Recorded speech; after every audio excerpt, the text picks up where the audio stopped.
Hi friends, రోజుకు ఒక మంచి మాటలో ఒక్క యోగి ఆత్మకథ 25వ రోజు అండి.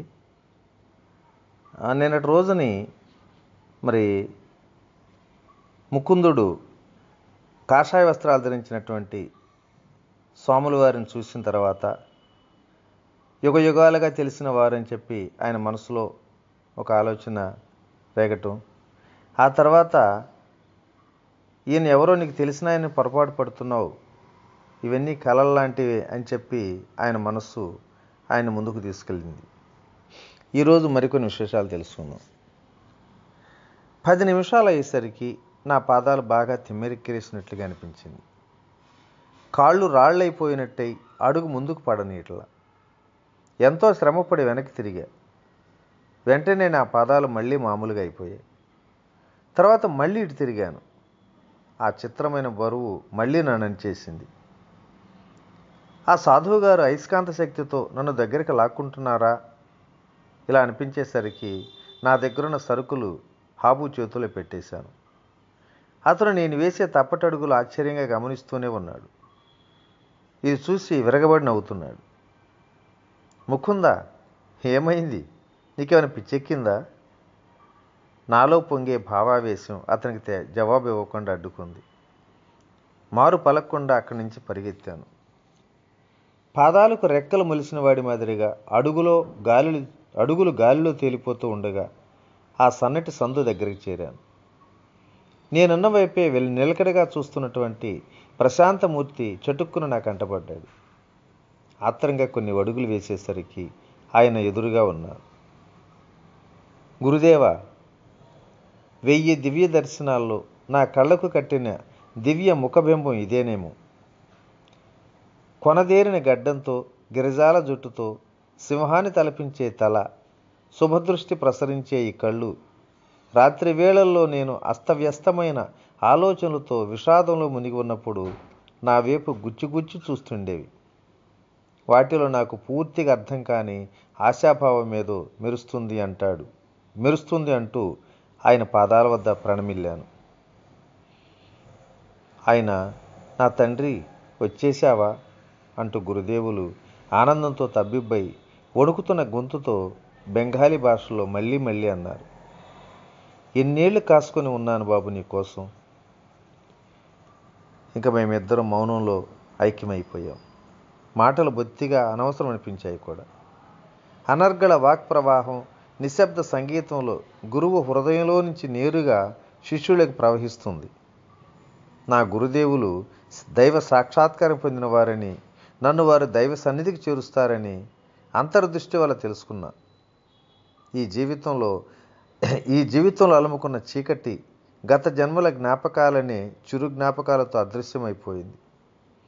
నాటకీయ కాలం చక్రగతిలో అవృత్తమయ్యే గతం, వర్తమానం, భవిష్యత్తులు ఆ కాల నాటక దృశ్యాలే. ఈ పవిత్ర పాద సన్నిధిలో నన్ను గమనించిన తొలి రోజు ఇదేనేమో.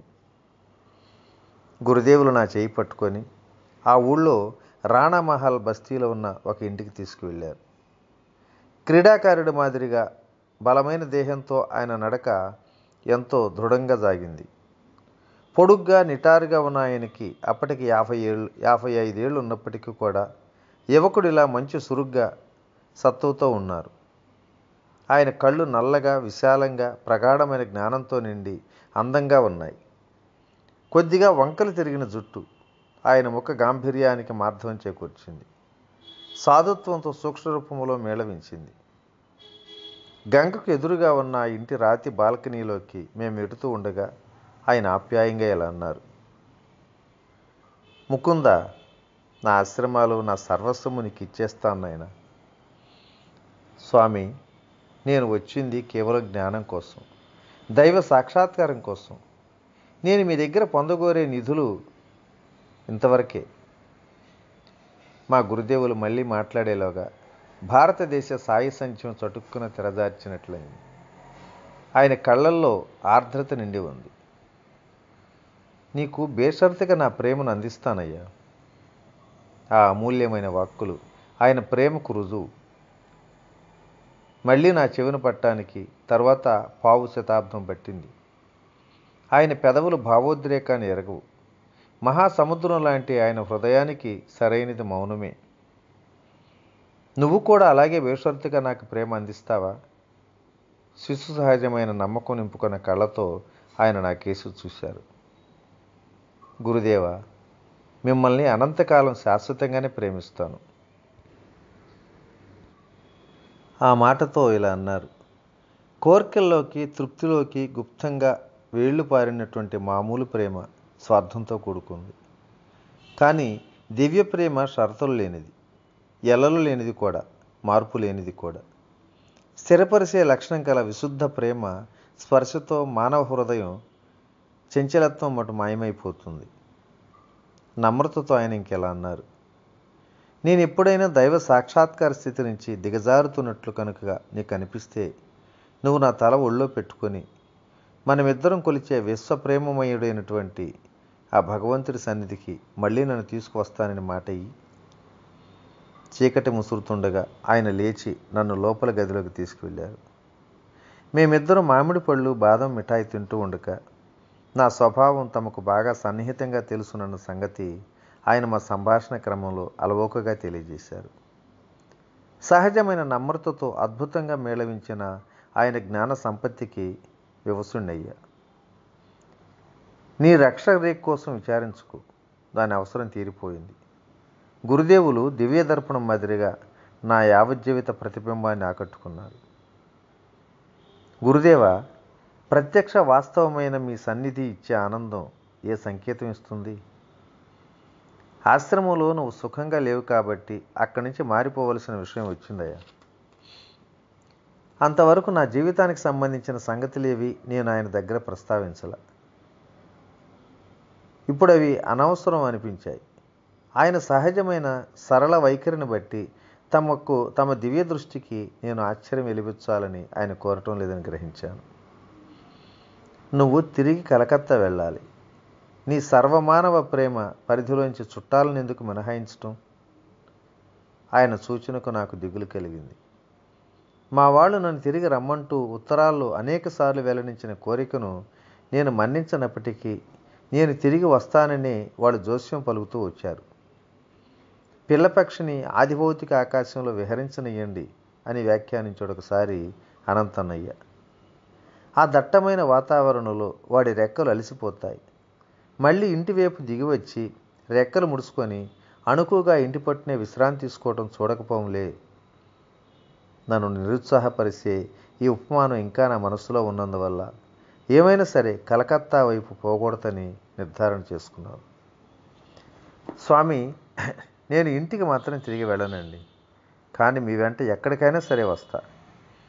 దయచేసి మీ పేరు చిరునామా ఇవ్వండి. అప్పుడు అన్నారు, నా పేరు స్వామి శ్రీ యుక్తేశ్వరగిరి. నా ముఖ్యమైన ఆశ్రమం శ్రీరాంపూర్లో రాయ్ఘాట్లో ఉంది. మా అమ్మని చూసి కొన్నాళ్ళు ఇక్కడ ఉండి వెళ్దామని వచ్చాను. దేవుడు తన భక్తులతో ఆడే ఆట ఎంత చిత్రంగా ఉంటుందోనని ఆశ్చర్యపోయాను. శ్రీరాంపూర్ కలకత్తాకి 12 మైళ్ళలో ఉంది. కానీ ఆ ప్రాంతంలో ఎక్కడా మా గురువుగారు నాకు కనిపించలే. మేము కలుసుకోవటానికి లాహిరి మహాశైల జ్ఞాపకాలతో పావనమైన ప్రాచీన కాశీ నగరానికి ప్రయాణం కట్టాల్సి వచ్చింది.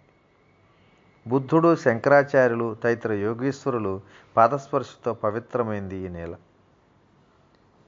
నువ్వు 4 వారాల్లో నా దగ్గరికి వస్తావు. మొట్టమొదటిసారిగా శ్రీ యుక్తేశ్వరు గారి కంఠస్వరం కఠినంగా వినిపించింది. నీ మీద నాకున్న అనంతమైన ఆప్యాయత గురించి నీకు ఇప్పుడు చెప్పాను కనుక, నిన్ను చూసినందుకు నాకు సంతోషం కనపరిచాను కనుక నా కోరికను నువ్వు తిరస్కరించవచ్చు. మళ్ళీ ఈసారి మనం కలుసుకున్నప్పుడు నువ్వే నాకు తిరిగి ఆసక్తి కలిగించాల్సి ఉంటుంది. నిన్నంత సులువుగా శిష్యుడిగా చేర్చుకోను. నా కఠిన శిక్షణకు విధేయుడివై పూర్తిగా తలవగ్గాలి. అయితే నేను బాగా మొండిపట్టు మీద మౌనంగానే ఉన్నాను. గురుదేవులు నా కష్టాన్ని తొందరగానే కనిపెట్టారు. మీ చుట్టాలు నిన్ను చూసి నవ్వుతారంటావా? ఏమైనా నేను తిరిగి వెళ్ళను స్వామి. నువ్వు 30 రోజులు తిరిగి వెడతావు. అది ఎన్నటికీ జరగదు. ఇలా మా వివాదంలో బెంకం సడలకుండానే నేను ఆయన పాదాలకు భక్తిపూర్వకంగా ప్రణామం చేసి అక్కడి నుంచి వెళ్ళిపోయాను. అర్ధరాత్రి చీకట్లో ఆశ్రమం వైపు నడిచి వెళ్తూ అలౌకిక ఘటనగా జరిగినటువంటి సమాగమం ఇలా నిరసంగా ఎందుకు ముగిసిందా అని తర్కించుకుంటున్నా. మాయ అనే తక్కెడ సిబ్బులు రెండు ప్రతి సంతోషాన్ని ఒక దుఃఖంతో సమానం చేస్తూ తోస్తాయంటారు.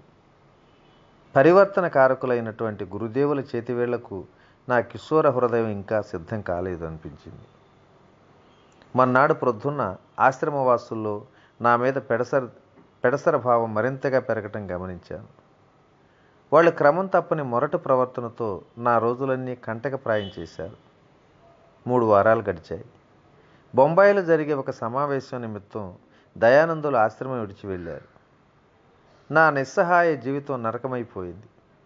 అంతా నా మీద విరుచుకుపడ్డారు. ముకుందుడు ఉట్టి సోమరుడు, ఆశ్రమంలో పడి తింటాడు, కానీ దానికి తగినంత పని చేయడు. ఈ వ్యాఖ్యానం చాటు నుంచి విని నా డబ్బు నాన్నగారికి తిప్పి పంపేయమన్న సలహా పాటించినందుకు మొట్టమొదటిసారిగా ఎంతగా విచారించాను. గుండె బరివెక్కిపోవటంతో నాకున్న ఒకే ఒక స్నేహితుడు జితేందర్ దగ్గరికి వెళ్ళాను. జితేంద్ర, నేను వెళ్ళిపోతున్నా. దయానందులు తిరిగి వచ్చిన తర్వాత ఆయనకి నా క్షమాపణలు తెలియచేయి. వద్దు, నేను వచ్చేస్తాను. ఇక్కడ ధ్యానం చేసుకోవటానికి నేను చేసే ప్రయత్నాలన్నీ కూడా ఏమాత్రం ఫలించటంలా జితేంద్రుడు దృఢ నిశ్చయంతో అన్నాడు. ఈ మధ్య నేను క్రీస్తు లాంటి యోగేశ్వరుని కలుసుకున్నాను. శ్రీరాంపూర్లో ఆయన దర్శనం చేసుకుందాం అన్నాను. మరి ఈరోజు ఈ మంచి మాటను ఇంతటితో ఉపసంహరించుకుందాం. తిరిగి రేపటి రోజుని మరికొన్ని విశేషాలతో కలుసుకుందాం. ఓకేనా? ఓకే. ఇట్లా మీ రామిరెడ్డి మానస్తారు ఎవరు. Thank you.